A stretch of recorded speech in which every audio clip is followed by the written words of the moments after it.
This episode was dedicated to my colleague, Kevin Hunter, who sadly passed away over the weekend after a short battle with cancer. He was just an all-around very sound dude and will be missed greatly.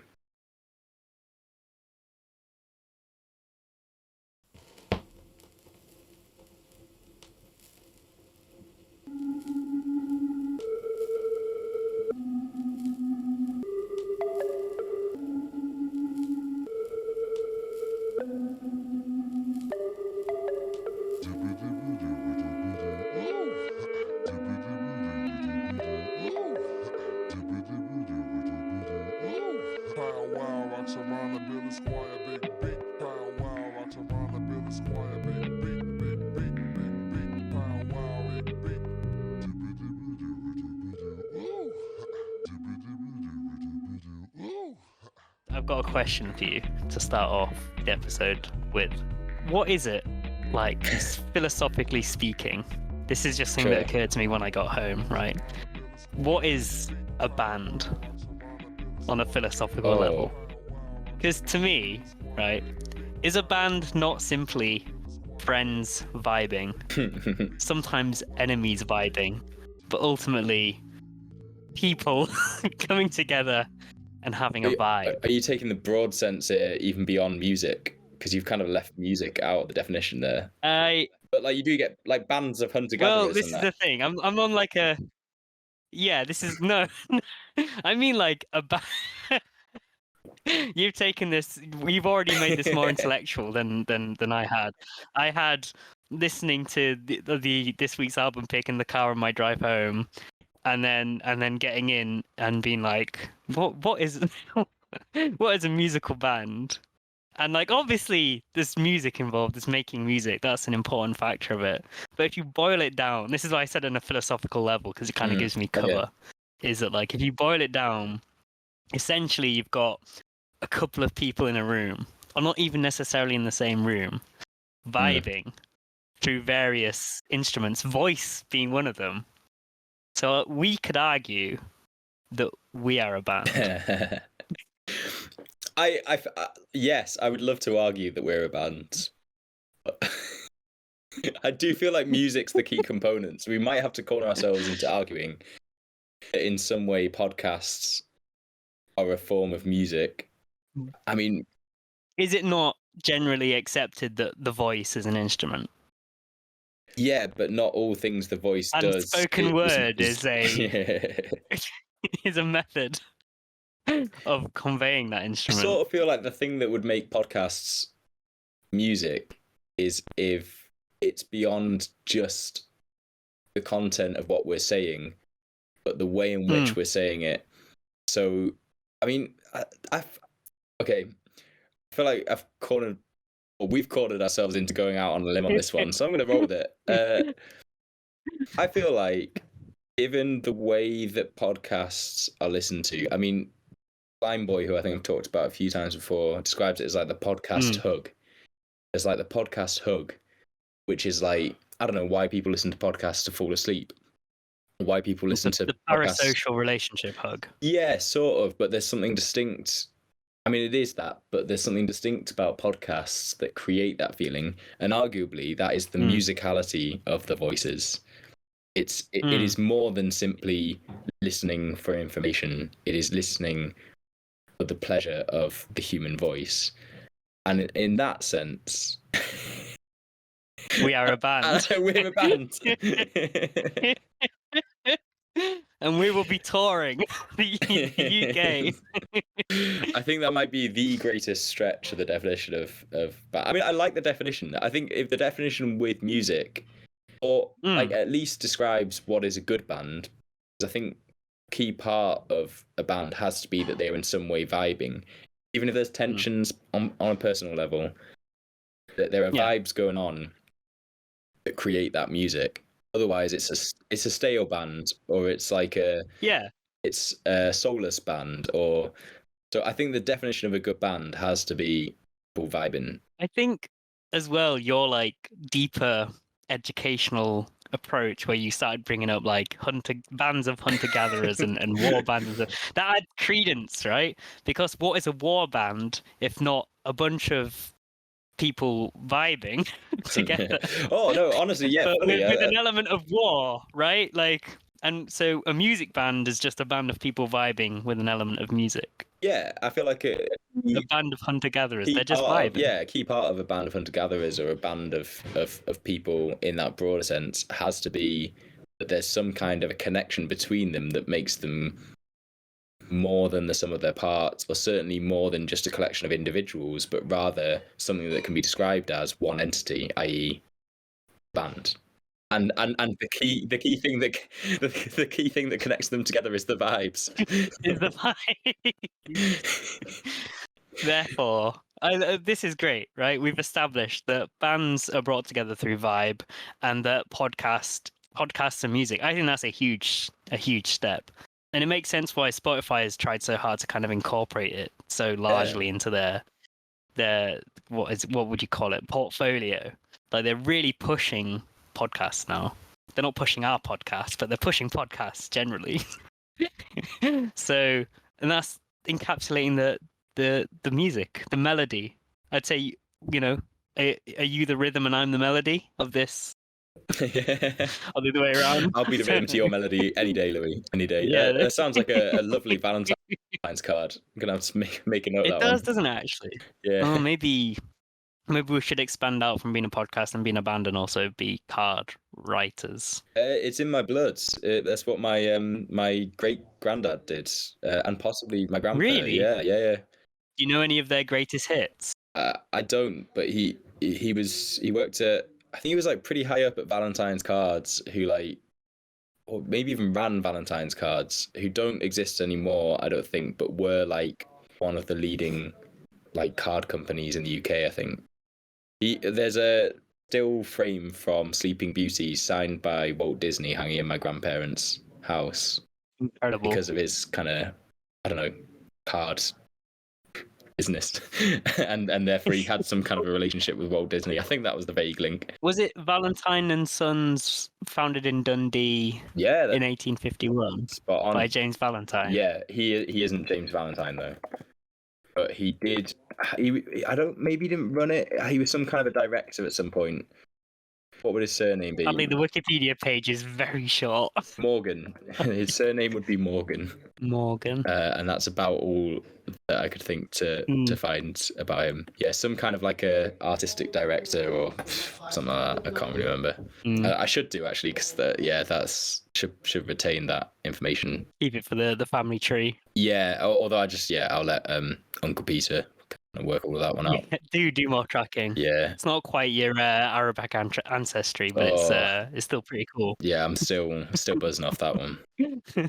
So I don't think there's any evidence for this whatsoever, and I've never actually read the book in which the argument's proposed either. And I think even then, the argument's taken from somewhere else. But basically, this dude Bruce Chatwin, who was like a travel writer in the 80s, I want to say, wrote a book, Songlines, all about like the Aboriginal Australian songlines, which they used to kind of navigate their way across the outback of Australia. And I think in that book, he puts forward an argument, which, like I say, I think also comes from elsewhere, and also I think doesn't necessarily have that much evidence behind it. But puts forward an argument that human language originated in song. So rather than we kind of learned to sing, our lyrics, it was more like there was song, and song also, I think, in that kind of functional, navigational kind of form. And from there came all language. I could be butchering that because, like I said, I've never read it, and I think it's already like not a necessarily creditable argument. But it wouldn't be this podcast if it was. So you're saying that when humans began the need to communicate with each other, which would be a very difficult place on the timeline to pinpoint to begin with, but you're saying it was presumably like Les Mis, where the movie where everyone just sang at each other the whole time. for every little Essentially, possible thing. yeah. Or they'd have been using Oh, it. get the rock out of my foot. I don't know. Exactly like that. I think the argument is it'd be more like for key life lessons there might be a sort of or key life moments there might be a ritual that would have song around it, Happy and that birthday. would birthday was the first word. You heard it here first. It was the first ever song. Yeah, I think it's something on the lines of like, for certain rituals and whatnot, like there would be song, but also in relation to the song lines, the key thing with that and how they're sort of used by the Aboriginals is like almost as like a form of navigation, but there's also narratives and stories within that as well. I guess the idea is that it's the song that came first and sort of narratives come out of that rather than the narrative that comes first. I'd be completely butchering this, but I've just got this from a couple of lines from Wikipedia. I'm trying to spin it into something more. I'm really struggling. Ultimately, I don't really buy it because, as I was saying, the timeline of human existence, you're trying to pinpoint when you're trying to communicate, right? So if we've evolved from apes, right, we have modern day apes that we can compare ourselves to. They don't sing to each other, right? But the noises they make, you could understand kind of like as the like human voice, mouth, throat evolved, could turn into like guttural words and stuff like that. I don't see the point in which singing becomes like the way, unless it was already, the way that birds sing to each other. But from what I can, from my own knowledge, it's a very good point. Chimpanzees don't sing to each other, and they kind of grunt, and grunts then can become words. And also, like, if you were predestined to like sing, right?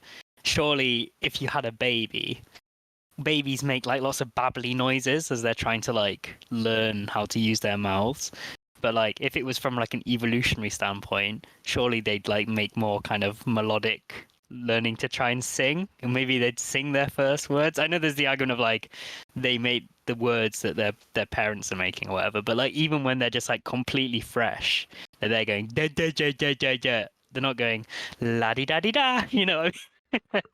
Yeah, you know what? You know what I mean? Yeah, I fully buy that. Okay, could it be something to do with actual narrative structure or grammar could come out of Maybe. structure of music? I don't know.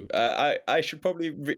I could maybe buy that like the first stories were told through song. Maybe. Yeah. Like it still like, feels like, tenuous, doesn't it? It's a stretch. Yeah. Yeah.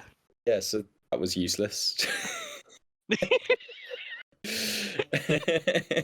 Have you seen we're set to be in another heat wave this week? Thursday, apparently. Oh wait. Supposed to be this year's hottest day. Yeah, like low 20s though. It's not like full going to 30, is That's it? the thing. I've just got open the description from, I don't know if you remember, but our third episode, which was your pick, Chinatown Slalom, Yeah. we recorded that on the day that it was 40. Oh, yeah. And we were both like a little bit out of it. Like we're finding it very difficult to maintain any kind of like lines of thought. I do remember that. And I think when we'd been listening to it in the build up as well, like I remember listening to it on a train, and that was like on a really hot, sweaty day. And there's a guy in front, like I was on one of the tables, and there's a guy sat across with me, and he kept doing that like gumming, like when someone's just like sucking their gums. Oh yeah. But like he's opening their mouth and stuff like a fish. And it's just like, please stop doing that. Like, I had noise cancelling headphones in, and I could still hear just like rhythmically going. And anyway, I just thought it was a fun coincidence. I brought it up because I kind of feel like I might be, seeing this in a different way to you, but your Chinatown Slalom pick, to me, this feels like my equivalent pick, Chinatown Slalom pick. That did actually jump to mind for me as well. It's like a little. This has definitely been kind of a the last minute episode, somewhat, because we're trying to get a guest lined up who hopefully will get on in the future? Question mark. Yeah, Do you think? Is there any we'll chance? get him on eventually. But Ben, if you're listening, you're useless. So it was a case of, like going, oh, we need to get something on. Well, we didn't need to, but it was like, oh, this is the opportunity to, and I had this one like lined up. I don't know if you're happy to just launch into talking about the album now, if there was anything else you wanted to discuss, because I've kind of like accidentally just led. I was going to talk about the heat wave, and now it's leading into the album. I think no, I'm ready to do the album. Although I just want to say I went to Cornwall for the first time, which I don't have that much interesting to say other than I want it recorded here for history. Now been to Cornwall, and yeah, it's great. I can see why everybody likes it. Hot take. Cornwall's pretty good, actually. Yeah, so that's pretty much all my observations. Went swimming. I watched on Saturday. I watched 12 Angry Men, and I was like, "Oh, hot take! It's really good." Yeah, it's like everyone knows it's really good. It's got like 100% on Rotten Tomatoes. I've still never seen that. Actually, I would love to see it. I can recommend. It's shockingly it holds up, and it's really good. Brilliant. It's like Cornwall. Two hipster recommendations here then, just to fit the hipster vibe of this episode. Yeah, Cornwall, really Cornwall and 12 Angry Men. You might not have heard of it. Cornwall. Did it feel like I've always felt with Cornwall? I mean, I've not been since I was very young, but I've always felt, especially like talking to other people about it, it does feel a little bit like going abroad, right? Yeah, it like although it did, but maybe not quite as much as I thought. Like it, but it definitely did. Yeah, it's very distinct. You're so far away as well. Like even that's a big factor. Like I already knew this because like everybody had said it, but like somehow when you look on a map, you can't quite believe that it would feel that far away, but it does. When you look at a map closer and really think about it, like that leg of Britain that just sticks way out, it does make sense that would feel really remote, you know. And I guess I'm used to kind of like remote areas, but it is. Yeah, it's really like, you know, yeah, I was gonna say, last podcast you'd just been up to like the fucking tip top of Scotland. I mean, to be fair, that and I've been whereabouts in Cornwall were you? Near Port Isaac, which is where they filmed Doc Martin. Apparently, not that I've ever seen that, but I've seen the posters. It doesn't help me locate it on the north coast, sort of towards the Devon border, but that's about miles away. Yeah, it's way out. I wish I had something more interesting to observe on it. What were you there for? My mate's birthday, so nice. One of Hannah's paralegal crew from work. No longer a paralegal. I think she's a trainee at the moment. But I know, yeah. But she's from there, so it was her family's house, and it was just it was a lovely getaway. Nice. Went swimming in the sea as well, which is just always amazing. And yeah, I just feel like once you go to London, bloody everybody's been to Cornwall. So that's the thing. It's good to be part of it. I feel like that's made me, bump me up my London credentials in the same way that being able to talk about the tubes did. Not just like being able to, there's the being able to, and then there's having an active compulsion to. Like that's the next level.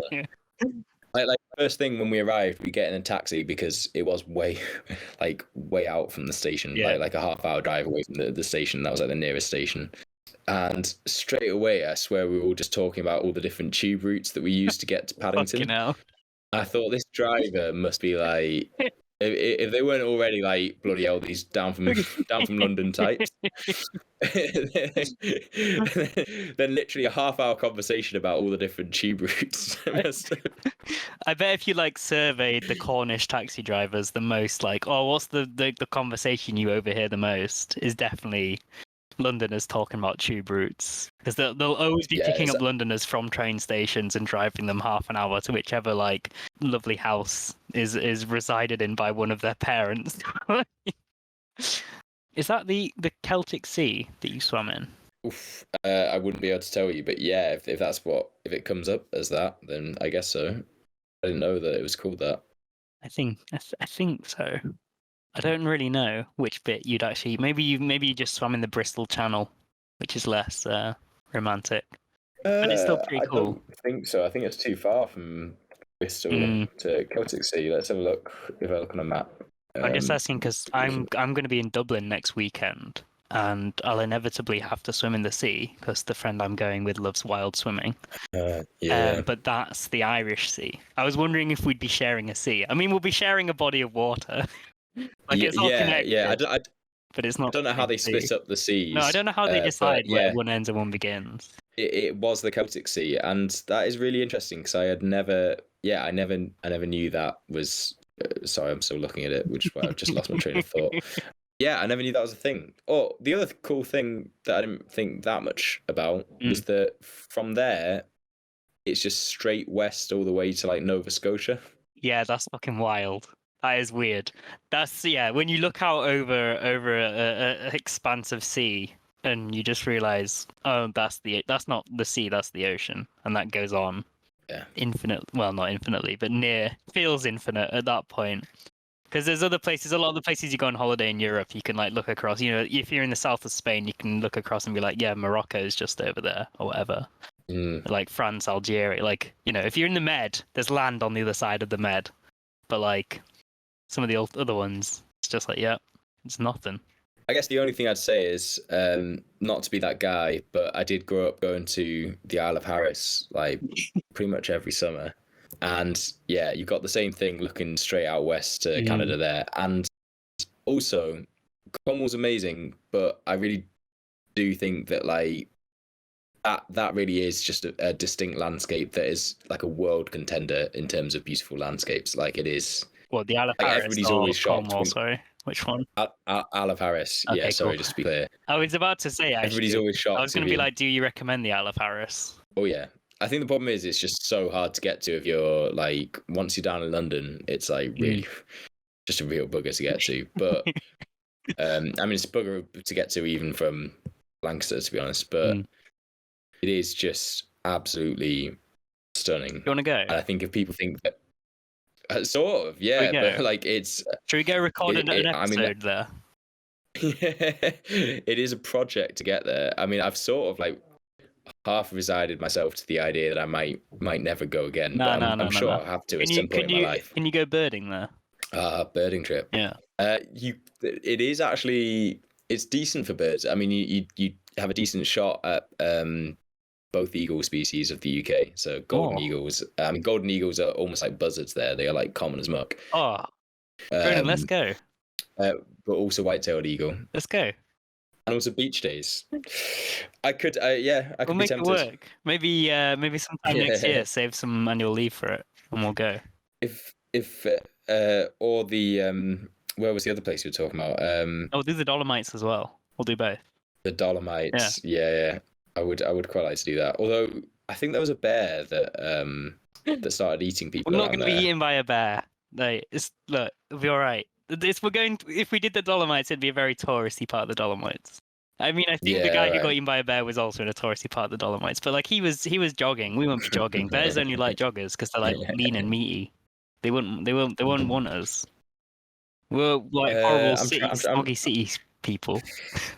I'm trying to run more and more. Actually, I think I find I'd be very desirable to a bear. Okay, well, you can stay in the middle of the group, and that way the bear will get me or Alex first. Yeah, right. So... I think as long as we got the training in for like how to fight off a bear, I reckon I could take it. You just bop it on the nose. Bare hands. Is that shark? Yeah. I feel like anything if you kick it on the nose, surely that's got to put it off somewhat. Unless it, opens its mouth as your foot journeys towards its nose. And then your foot goes in its mouth. And then you've done half the work for it at that point. Yeah, you're right. You've actually actively aided it, which really isn't what you. No, I was trying to persuade you that there is. I'm just going on this tangent now. I'm just going to check that it was the jogger gets eaten Dolomites. I'll probably cut this bit. I just want to check it. That's not what made you think of walking in the Dolomites, was it? No. It's not like you saw, because the news article was around right around the same time. So it's not like you went, oh yeah, the Dolomites. I have that Bing. Not taking out an insurance policy on me. Oh yeah. On my work laptop wallpaper, it's the Bing wallpaper, so it changes every day, but it has like a a Yes. stunning vista Yeah. from somewhere in the world. And there was just this like really cool landscape, and I was like, "Where's this? Oh, it's the Dolomites. Oh, it's one of like the really popular walking routes in the Mm. Dolomites." And then I was like, "Oh, my dad's done the Dolomites like a few times. He probably has some like top tips about it." And it's like, "Oh, it'd be a cool like adventure holiday, walking holiday." And then I was just like, who could I actually invite on this? Because like it'd have to be like people who are specifically up for a walking holiday and not a and give us another hour in bed. It's like no, we need to go walk this. We need to go do I the mean, I actual might be thing we like came that, to but I can do. overcome it. Overcome it. Yeah, Ronan, would it be too much to ask to talk about the album already? Jeez, that's my tangent because the album's called Too Much Brilliant. to Ask. I actually had to double check that. I'm not sure I paid attention to the album name. More of something else entirely.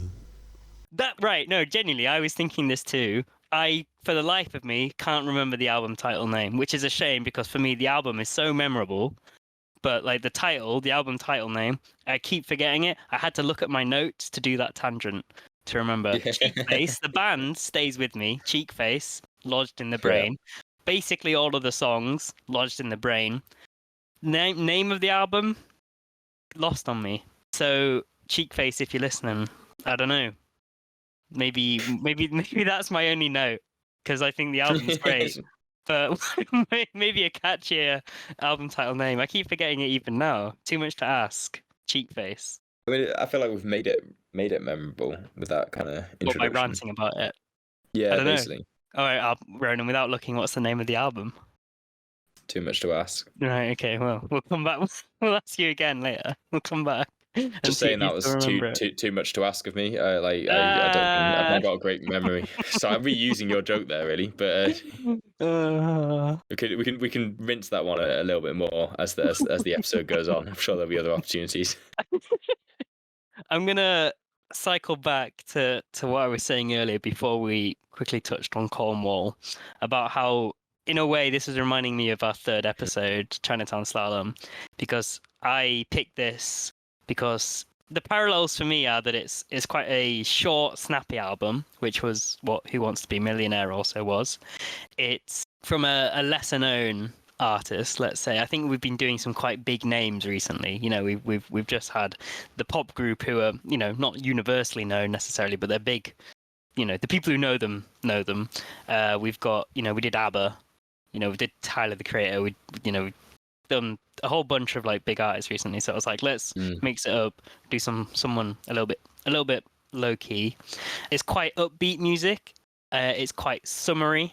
I was thinking the reason that I've kind of stumbled upon them recently is because after our conversation about summer playlists, it put me. I think we were talking about how like I've not been in the mood to make one or whatever in a while, but then that kind of put me in the mood to make a new one, especially now that the weather has turned. And these guys popped up and were just felt perfect to pop in a summer playlist. So short, bouncy, friendly, bubbly album. There's a quick listen. That was kind of the vibe of this one. And it was a nice opportunity because when I listened to this the first time, I didn't think I'd have an opportunity to show it to you anytime soon, but I made a mental note we can come back to this in one of the podcast episodes in the future. So it's nice that we've had this opportunity to just kind of wedge it in, because it's been an album that when I heard it, I was like, I bet Ronan would like this, but would love to know if you actually did or not. Oh yeah, I mean, first of all, hang on, yeah, really enjoyed it. Also, fully agree. I had a similar thought about this. Feels like kind of that sort of Chinatown Slalom moment. There is just something about. I guess we've not really had that many really niche discovery albums, which is its own subtype. Which also makes me think. Sorry, another aside. It'd be quite interesting to kind of look at review different album types by various different criteria. Is it a classic or is it recent, or is it old or is it recent? Is it a classic? Is it all these kind of measures? It'd be really interesting to review that and then sort of see what the most common themes are. But anyway, I actually don't know whether I had a thought after that. I've kind of lost myself on that on that train already. Well, so another so first. This is also another tangenty thing. It's going to be a tangenty episode, but one of the first things that like from very early on, kind of like went on a little like thought trail on was the way this is kind of placed within something that feels like a really specific subgenre of American indie rock that has like a conversation with British indie rock or kind of British post-punk as well, you know, and this is sort of like post-punky vibe. It feels so distinctly American, but has that sort of dialogue with British equivalents. I'm going to try and unpack that a bit, just in terms of like, so I guess what I was thinking of here is in terms of like, it follows a lineage of a range of bands. It feels like there's a range of influences, but like there's a bit of Talking Heads, a bit of like LCD Sound System. I thought like very much definitely LCD Sound sort of, System, yeah. James Murphy humor that's shown on things like Losing My Edge, and also I thought a little bit of, I don't know whether you've listened to any Pavement, sort of 90s band, but a little bit of Pavement sound in its sort of slacker rock, almost sort of lazily sung rather than always sort of spoken words, sort of like a half-ass stone singing, I suppose, singing about half-ass stone things in a general sort of from a general half-ass stone viewpoint, and that feels like a real distinct American lineage, I guess, especially American indie rock post Pavement. Not that I'm 100% familiar with the scene, but it feels like they had like this huge influence on creating that sort of slacker rock, maybe you could call it. Not to say that this fits perfectly within that.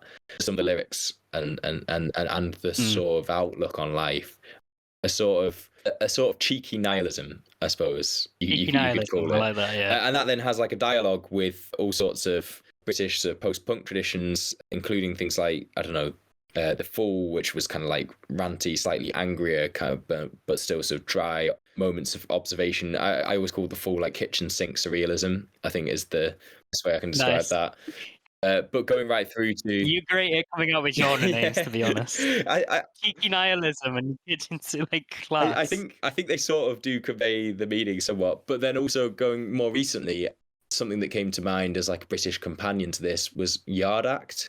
I don't know whether you've listened to Yard Act. I don't think I know them. Worth a listen as like a kind of companion piece to this, but similar sort of dry humor with a sort of British twist. And I'm not sure I've got a neat way of conveying that difference, but there is something there. Like if you listen to the two together, that you can hear similarities. But I think ultimately, I'm tempted to say that the American stuff is just a bit cheekier, whereas the British stuff sounds a bit more depressing. Although I think, as we've discussed before, Brits sort of enjoy a sort of dryly depressing tone. I think, you know, it dry, self-deprecating, and there's like hopelessness. Yeah, there's a form of defiant pride in that, rather than just a complete depressingness. But anyway, that was one of the first things that was sort of popping into my head just listening to it, and just really enjoyed it. Also agree that it's really summery. It's sort of there's something about that sort of those chirpy indie guitars that also sort of make it makes me think of sitting on the beach, you know, listening to, you know, at Newcastle, you know, listening to your summer playlist or kind of, I don't know, all that sort of stuff. That was kind of the what I had in mind making this new one that I'm working on.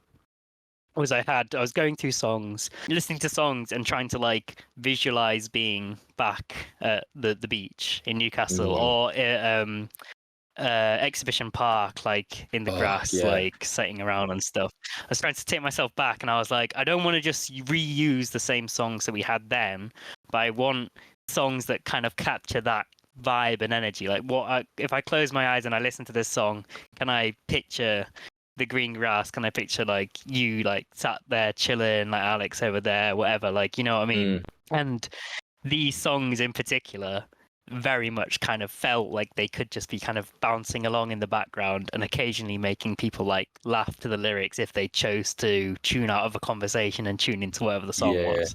So they just kind of hit the spot. There's something, like you're saying, this thing about like it's quite simple instrumentation, but it's like very like crisp and bouncy and just like energetic and cheerful, even though the lyrics aren't necessarily cheerful. They're delivered cheerfully, but I think if you actually like listen to, like you're saying, it's cheeky nihilism. I think that's just the perfect way to describe it, because like the lyrics, what they're actually about is pretty like dead. Like, oh yeah, this is pretty dead end stuff, but it's done in such a you can't.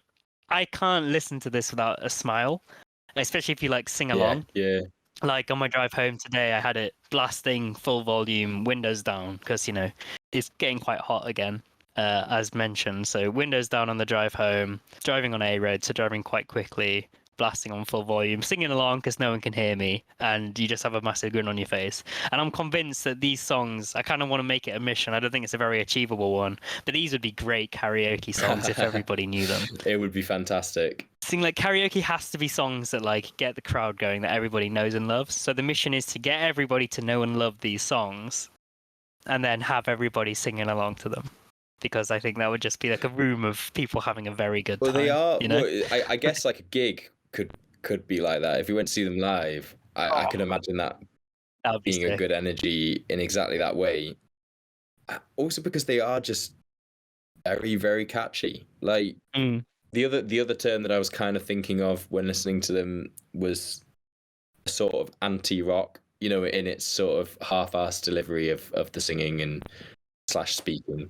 There's a bit of that, but despite all of that facade, they are really, really well crafted and catchy songs, which I guess is often the key to the success of any anti genre. You get like anti folk and stuff like that, which are sort of trying to subvert certain conventions and stuff like that. But often underneath them all is just a very tight pop song,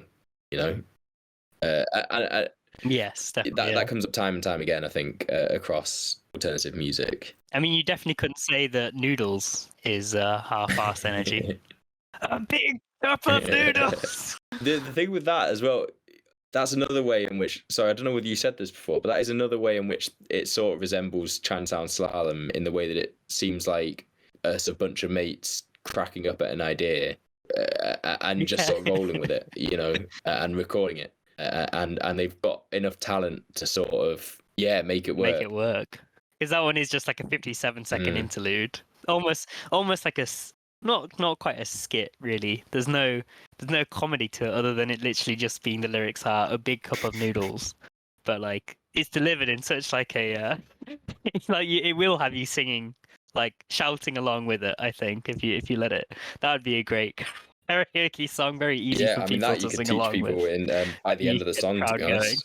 Yeah, literally.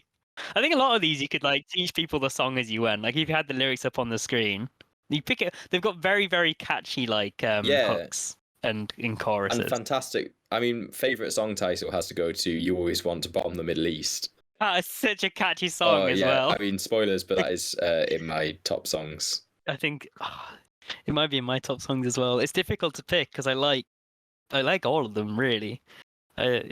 I've nearly just started listing them off, but like we'll save that for a little bit later. But yeah, just like the dry sense of humor in the lyrics, and I'm clearly a sucker for like talk singing, because like is that like the term for it? Yeah. Like what you describe this as? Because every time I listen to something that is talk, I don't do it regularly, but every time I end up listening to one, I always enjoy it.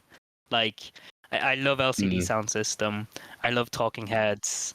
Even like stuff like The Streets or whatever is like kind of talk singing, right? Like obviously that's a completely different vibe, but it's still, there's something about the delivery of it that's just like, I don't know. It's strange because you usually think, when you think of music, you do think of like more kind of melodic versions of the use of the voice, but like this is talk singing, and it's just so encapsulating, and that's why podcasts can be music too, Ronan. Because we are talk singing. All you have to do is add some background music. I do feel the same on talk singing, and it is interesting trying to. I guess talk singing really allows lyrics to come to the fore. I do think this whole album does have a focus on the lyrics over the melody. Like the lyrics are the forefront. Like the vocals are the forefront, definitely. Yeah, and so that's refreshing. I think there's also a case to be made that it's like white man's rap. Like there are exceptions, but sometimes it doesn't really work when white artists try to straight up emulate like rap, you know, like straight up hip hop rap. I mean, there are very obvious exceptions, Can be a bit but cringe. it can be very Yeah. cringy. You sort of need to adapt it to your own voice and your own sort of style. And I guess there is a kind of like there is a lineage of a sort of white boy indie rockers doing this sort of spoken word thing, whatever it is. I think there is like a technical term for it, and I can't. I want to sprack. Oh, that doesn't seem right. Crackling. Let me have a look, see if I can find the term. But yeah, I don't know. There's a sort of like, you know, so maybe it's just an extension of that sort of hip hop thing as well at a stretch. I definitely got. I'm just thinking about like the words you were using then. I've definitely got a bias against the term indie rock singers or whatever. There's something about it that just feels like oh, don't. I was like, my gut instinct was like, don't tarnish this album with that brush. There's sort of too much bland indie rock that we sort of grew up with, I guess. But it does mean that it's we are the generation that was ruined by bland indie rock. It does mean that it's so this isn't bland indie rock. It's cheeky nihilism. That's the genre. All right, we've got to give it. I think you can give this. I think you can sort of give this the post-punk label as well. It's got a lot of it's got that sort of post-punk sounds. But yeah, okay, let's avoid the indie rock label. I know what you mean. It is a sort of tarnished. I mean, that in itself is something interesting to investigate, but I think it does broadly come down to just the sheer amount of bland indie rock that was kind of churned out. The sort of landfill indie is the term that's often used, even though that's arguably used to discredit stuff that I'm sure we'd be willing to defend. But there was a lot of shit. I'll defend Two Door Cinema Club. That's who I'll defend. And Bombay Bicycle Club. There's two clubs. If it's not a club, we don't want to hear it. Everyone else can go in there. I've just found it's called. I was actually sort of half right with my spruck or whatever. It's Sprechstimme. It's a German word that means like speech voice. And not gonna lie, I'm not sure how useful that is at all. And now I sort of feel like music journalists might have just used it to sound fancy. I mean, there's a lot of that. Yeah, there is. I do sometimes think, like, you know, are we technically music journalists? Not really. We don't do like publication stuff, but we're music pundits. Yeah. What would you come under? Oh, let's call ourselves musical journalists. I like the sound of that. That's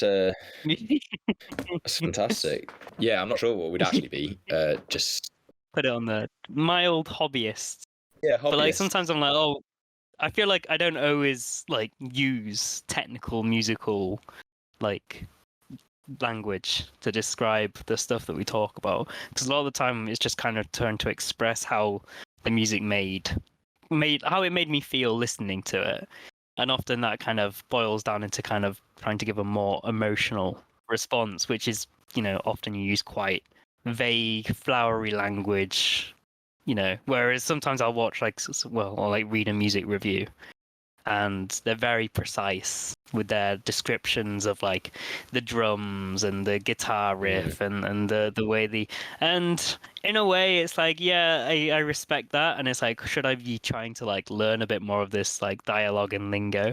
But I kind of feel like sometimes that can have the effect of making it feel very like listening to music as an experience feel very clinical, and over analytical, and in a way sometimes it is just about, you know, what was the kind of the vibe that you imbued from the listening experience. And the vibe, generally speaking, I imbue from this experience is joy, because this is a fun, weird, kooky, cheeky, bit nihilistic album, but it's just a joy to listen to. And like the plays, I think like the word play, is there wordplay in it? I don't know if that's the right word for it necessarily, but like the choice of lyrics is just funny. It makes me laugh. Some of the songs just make me laugh, like listening to it. Like when life hands you problems and it's talking about how like you don't get super likes on Tinder. Like it's just things like that, like just random little cheeky lines that just bring joy. It's a joyous album. Yeah. I think that's a perfect description for it. Joyous. And picking up on what you were saying about wordplay, I think there are instances of wordplay. I don't know whether you can call this this I'm sticking my neck out and say this counts as wordplay. One of the lines that I really liked was and he has perfect credit, if you know what I mean. I was about to bring that one up. Which sort of renders that simple, kind of quite dry phrase just by the use of, if you know what I mean, into a euphemistic sounding sort of slur or compliment. I don't know, but it's just a fantastic. But if you know what I mean, you're like, I don't know what you mean. But he's the air conditioning man, and he's keeping you cool with his giant fan. You're just like, yeah, nice, sick. And this is from You Always Want to Bomb the Middle East, which has just so many great lines, including that itself as well. Which is like, I love the one where once a year we act like we were glad you were born, which is just such a burn. It's a brutal put down. I'd be lying if I fully knew what was going on in this song, but I sort of like, I think looking at the lyrics online and seeing some of the comments on Genius, it seems to be more about being friends with an actual dictator or something. But I took it more as you've got a friend who just keeps on rambling sort of right wing shite, and you're like, nah, let's go to some kind of left wing sit in, or just chill and eat cheese and don't do very much. And they're like, nah, we need to bomb the Middle East, Ronan. And the guy just cannot get over it. He's just like, this is it. This is all we need to be doing. With that interpretation of it, it links quite well into the next song along, which is Friends. Because that's basically about being friends with someone that you don't actually want to be friends with, right? Sure, yeah. Well, not gonna lie.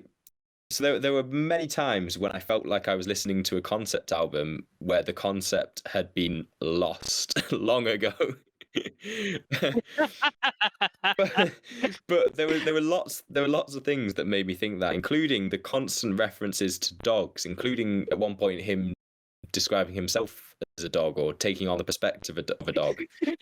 At a later point, talking about having barking dogs in his head, and the dog on the album cover, obviously. But that's just one example. There were lots of things. And I don't know whether it's more just like a constant series of callbacks to different songs.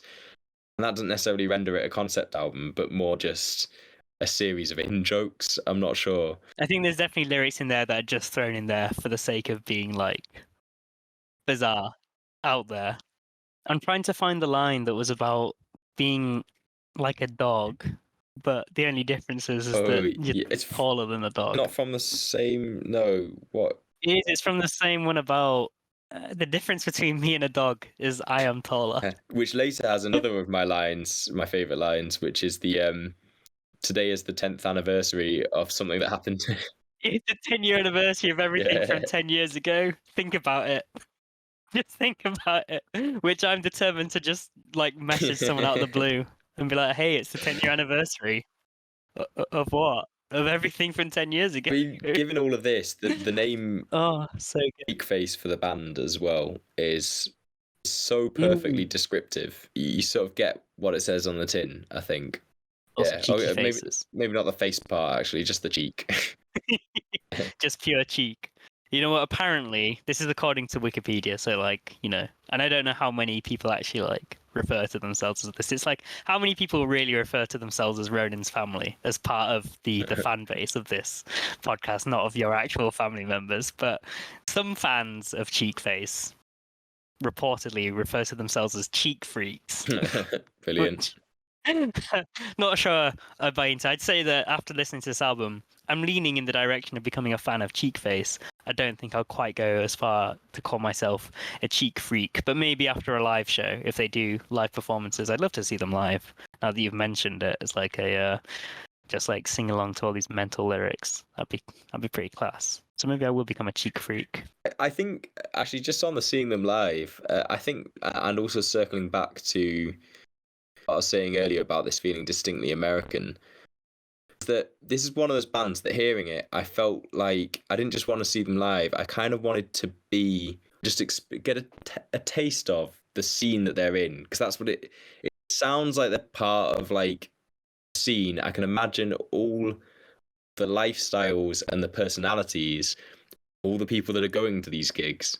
I can picture all of these sort of zillennial hipsters, essentially. Like that's so, but not in a bad way. But like I am picturing like it says they're from Los Angeles, so I guess Los Angeles, but like also Portland or I don't know, like all of these typically left-wing American cities that are simultaneously kind of politically active, but also because they're Gen Z nihilists, kind of willing to relentlessly mock that activism, which seems to be a sort of recurring theme, I think. Yeah, it's sort of just makes me want to experience them in their natural element.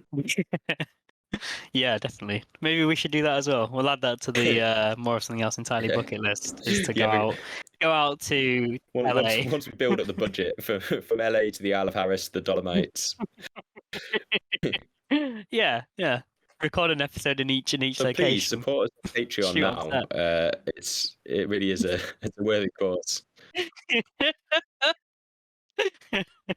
I wanted to ask you specifically about your thoughts on the song "Featured Singer," because that struck me as one that you might enjoy. You're spot on. Another of the ones that ended up in my top 3.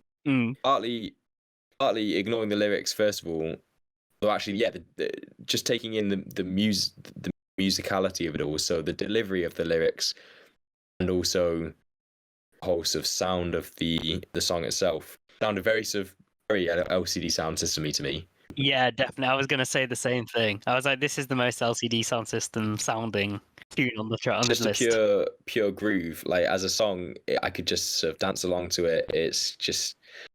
And then another thing that sort of makes it LCD sound system to me is the content of the lyrics, which almost sort of directly echo "Losing My Edge" in the sense that it's that kind of narrative about. Like there's all these people coming along and finding greater success than me, and I just really want a bit of a part of that. Essentially, a kind of sort of sad, tongue-in-cheek, like what I really want is to sell out and have that hit records where I'm featured on a number 1 EDM track. Yeah, I don't know. I just love the narrative of that, and it does make me wonder whether there was intentional echo of the sound system there. They're clearly an influence, but I feel like this song in particular might have been a callback, but you can never really say with these things. It definitely feels like it. I just love how like on the nose, the like on point the lyrics about because I feel like we all know exactly the kind of EDM song. Like I feel like when I was listening to this for the first time, it invoked images of just the generic EDM song. Like I couldn't picture a specific one, but I could picture exactly what they sounded like. I can picture one in particular that really grates me. Do you want to give it a negative shout out? Not that he's ever going to listen to this, but I have to preface this with like he seems like the soundest dude, but you know the singer from Bastille who was on that Marshmallow track, like happier. And there's just so much that annoys me about that song. Not just that it's bland as anything EDM production, like the blandest possible, but it's also the blandest possible lyrics. Just talking about be happy, hey, But like I mean, I'm fine with that. Like on a dance track, like there's some brilliant '90s tunes that just sing about being happy and loving one another, and the sort of soul and weight of the song kind of carries that and makes it feel like it has feeling. This is the opposite of that. This feels like it was made by a corporate greeting card company, and then just the icing on the cake is just the almost just the rudeness of the lyrics. If you were to actually say that to somebody, because the lyrics is just something on the lines of, "I want you to be happier." I just can't. Turn that frown upside down. Picture. Is he called Dan Smith? Like Dan Smith with his like girlfriend or something who's just feeling really depressed. Her dad's just died, and she's like, she's really struggling, and he's just like, you know what? I really want you to be happier. Yeah, you're really hashing my mellow, man. You need to be happy. Like, bring it up a little bit. If you could just be happier, that'd be great. Cheers, love. I think that is probably like exactly that could be the exact song that inspired these lyrics. That pretty much sums up, except that like you're the roommate being bothered by it, less so the desire to be on it. less you're less so the one who's been having spirit uplifted, but it will throb through the walls of the warehouse. I love the line as well where it's like, no problem, you can Venmo me back later for the ketamine. Did you know this stuff was made for horses? Which also made me wonder whether, like, does that mean that, like, is Ket, like, making it over to the US? Because I always had the sense that it was like a grimy British or European kind of drug, and sort of part of grimy Britishness is the best way I can describe in it. the US. But it feels like maybe it's blowing up. Apparently, according to New York University, recreational ketamine use has increased in recent years, but remains rare. There you go.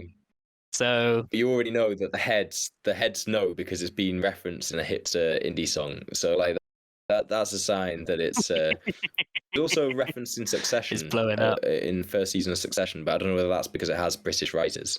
Speaking of, I don't know if I mentioned, but I've gone from not watching any Succession to being completely up to date. I need to watch this latest episode, like this Sunday's episode. I've not watched that yet. I'm going to watch that after we've finished. I finally got around to watching Succession. Amazing. How are you finding it? I've just watched today's episode today. It's all right, no spoilers. But I can talk about everything up until that. How are you finding it? Incredible. It's so good. And it's so hard to like trying to explain how to recommend it to somebody, because I think you recommended it to me, Tom recommended it to me, a couple of other people did, and they were very much like, oh, it's this, you like Peep Show, it's the same writer as Peep Show. Yeah, that's normally the way I go, to be honest. And it's like really good writing, and I was like, sick, I'm in. But like when you try to recommend it to people who either don't like Peep Show or like don't really know it or whatever, it's really difficult. I've recommended it to my parents, they're now watching it as well, and they're loving it. But I just had to be like, just trust me, watch it. Because I was just like, oh, well, what's it about? And I'm like, it's about the most horrible people, and you don't like any of them. Yeah. There's no likable characters. Yeah. You kind of love to hate them, but you also just kind of despise them. But they're just so... it just drags you in. And like there's something about the scening and the dialogue and the camera work and everything, and the music is sick, and it just kind of brings, I don't know, it just holds you, it just grabs you, and you're like, what even happened? They were just in a room for then they got on a private plane for a bit, and that was the episode. But it's like, I don't know, it's just crazy. It's the amount of tension sort of held within those shots of a few people in a room is incredible, and a real testament to the writing. I think a decent description would be The Thick of It meets Shakespeare. I think that's that works.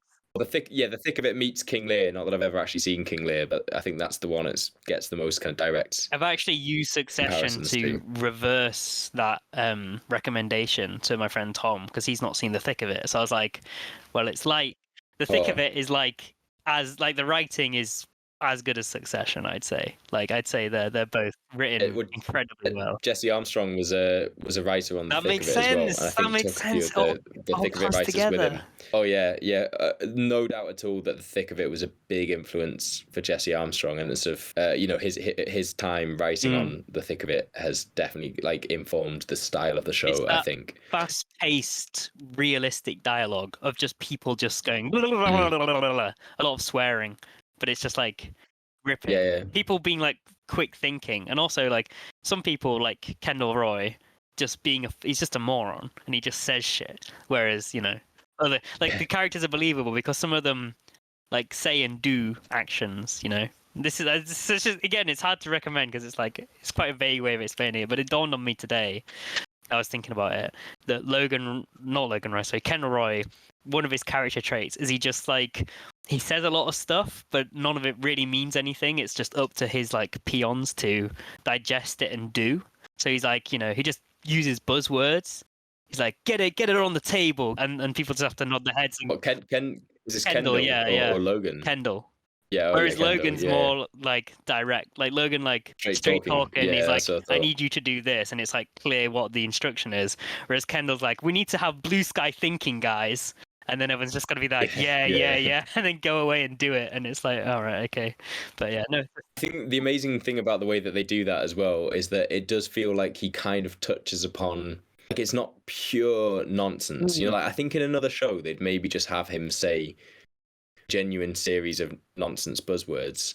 Kendall often sort of touches upon as if he's making like or about to make a genuine observation about the world and the way things are changing. it sounds like it should be something. Yeah, and like it keeps you guessing about whether he does actually have that potential, or whether he doesn't. I think it doesn't let you just completely and utterly. Well, you know, I think that's up for debate. Maybe it does leave you thinking that, but I think for I think it's always kept me sort of guessing, even though so much of it is sort of nonsense. It kind of keeps you guessing who you're supposed to side with as well. Like that flips around a lot. Yeah. And that last episode, as in not the one I watched today, but that last one with the America election, Decides. and without giving spoilers, in case anybody's seen it, but it's just such a, like, the scale of this season, I think, is the best way to describe it. Yeah. Like, the scale is just huge, and again, without like having to, you know, it's not Game of Thrones, it's not got dragons, it's not got, you know, it's not got the Red Wedding or whatever. It's captivating. It's huge in its sense of stakes. Yeah, the last season, America Decides, that was edge of seat. Again, just people in rooms talking, but like just edge of seat, just like God. Still some laugh out loud moments. It's amazing that it really can make you laugh. Oh man, yeah, it's amazing how funny it can be, and yet how, like, in a way, especially that last episode, terrifying in a way, but crazy, great show, great bonus recommendation. The top of the end of a great album. So I don't know. I think anybody that's not listened to watch Succession yet is probably sick of people recommending Succession. But it is like there the might be show people like me who recommend. just like, oh, I just didn't get around to it, you know. Like it does need it needs to be it's done. gone from being that show that I need to get round to, that everyone keeps telling me is great, to being probably one of the best shows I've ever watched, and definitely one of my favorite shows. So, like, you know. Yeah. You're right. Great show. Thanks for the recommendation. All those months, maybe even years ago now. But yeah. Is there anything else that you wanted to touch on with what was the name of the album again, Ronan?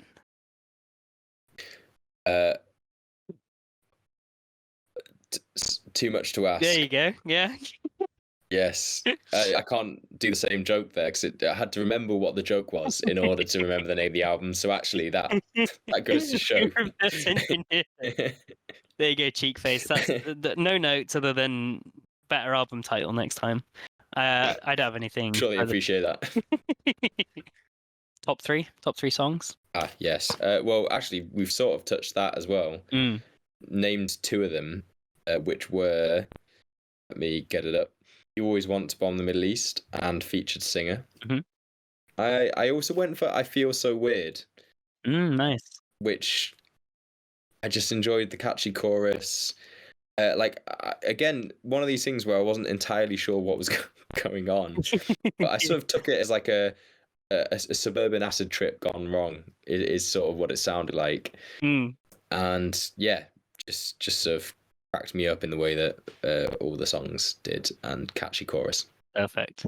I'm also going to pick, I know it's controversial, but like I also want to pick You Always Want to Bomb the Middle East and Featured Singer, two of my top ones. But nice. Generally speaking, to everybody, they're all great. Like I don't think there's any misses on this track list. And my third pick is going to be We Need a Bigger Dumpster, because it's just so sing-alongable to be like, everything is fine, you know? Just a good vibe. Even straight off the bat, like I only wanna be with other people like me. Like you can learn the lyrics. The whole song it's just fun to sing. And again, lyrics that will make you laugh. And cheeky nihilism summed up in that one, I think, because it's all a little bit like, Christ, it's a mess. It's fine. Everyone's saying it's fine. I'm not sure it is fine. It's kind of a mess, but sang in such a way that like you feel really upbeat about it. And somehow something to do with dogs. Yes. But we haven't figured that one out yet. Not sure where the through line is there, yeah. It's time for the quiz. Do-do-do-do. Do-do. Oh wow, Just nice. decided to mix it up a bit Mix because it up a little I forgot bit. to do it last time, I think. So okay. Class. All right. So, because we in the past have done Faces by Mac Miller, I kind of used up all my Faith facts. So I've kind of stretched it a little bit more this time around. So we can start off with a fact about cheeks, or rather cheek. What is the name of the muscle primarily responsible for movements of the cheek? Oof. Is there literally any chance of me knowing this, or I feel like unless you already knew it, like ready to go, probably not. jowl? It's a fair attempt. It's the, I want to say, buccinator, but that Yes. might not be the pronunciation. It might be buccinator. Yeah, I Straight definitely wasn't going to get buccinating. that. Buccinator or buccinator muscle, which is just kind of in your cheek, I think. Okay, so following up from the cheek question, as you can see on the album cover, there is a tennis ball. What is the standard diameter of a regulation tennis ball in millimeters? Oh, what's the range that I've got to try and get this in? Spot on. I'll give you. There's some leeway. But it's these are regulations, so there's not Okay. massive amount of leeway. Okay. Let me go for 100 millimeters. Milliliters of liquid. 100 millimeters. Millimeters. I'm afraid that would be quite a large tennis ball. Yeah. It's 67 millimeters is pretty much like the standard diameter. It can range between, I think it can range between like 64 and 68, something like that. So it's within that range. A 10 centimeter long, wide, diameter, wide, whatever tennis ball would be quite big. Oh yeah, I think I was thinking of circumference as well. Oh yeah. Right. As you know, the second track on the track listing is We Need a Bigger Dumpster. Invented in the 1930s, which entrepreneur and businessman is credited with developing the first commercial dumpster? Donald Trump. Yeah, I don't know. That's a It's cheap actually one as well. George Dempster, real name. Oh, he missed out on an opportunity there. They were commercialized as the Dempster dumpsters at first. Were they? Okay, so he didn't miss out. Good man. I thought Good that was man. quite fun. This last one might be a little bit up to interpretation, because to get the answer for this, I actually asked one of my friends who knows dogs. What breed of dog is the dog on the album cover? Ooh, okay. You can look at it. You can look at it. Yeah, You can I'm gonna inspect take it. Yeah, that's why I'm taking a because look. this isn't one that I could Google, because I couldn't find any, like, there was no like information to be like, it is definitively this. So I had to send a picture of it to a friend and be like, what species of dog do you think this is? And they've given me an answer, and I will only accept that answer. Yorkshire Terrier. You close, but it's actually a Scotie. Oh, what? Which is a Scottish Terrier crossed with a Shih Tzu, I think. Oh wow! Okay. Oh, God, I wasn't gonna get that. Which was so like specific that when my friend said it, I was like, they must know, because it's so specific. That is very, very specific. Let me look up a Scotie and let's put this to the test. Scotie. How's it spelled? SCO-SHI.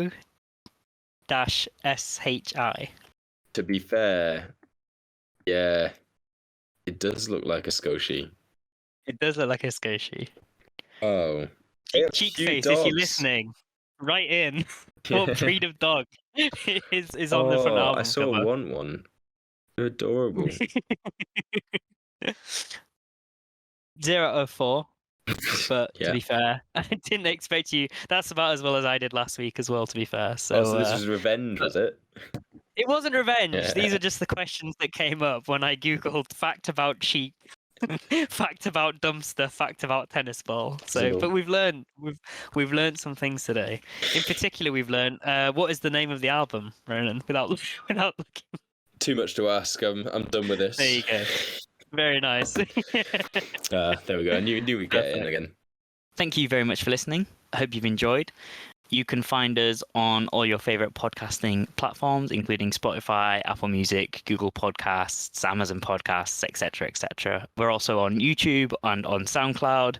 You can also, if you've had any thoughts or feelings about this episode, you can find us on Instagram at More or Something Else Entirely. You can email in at moresomethingeleseentirely@gmail.com. Obviously they're quite wordy tags, so you can find our links in the description of this episode, as well as timestamps to jump around. We have timestamps for all of our episodes. Give the podcast a rating on Spotify. Maybe find one of the polls or the discussion points underneath the episode and give us some feedback. But yeah, thanks all for tuning in. Have a good one.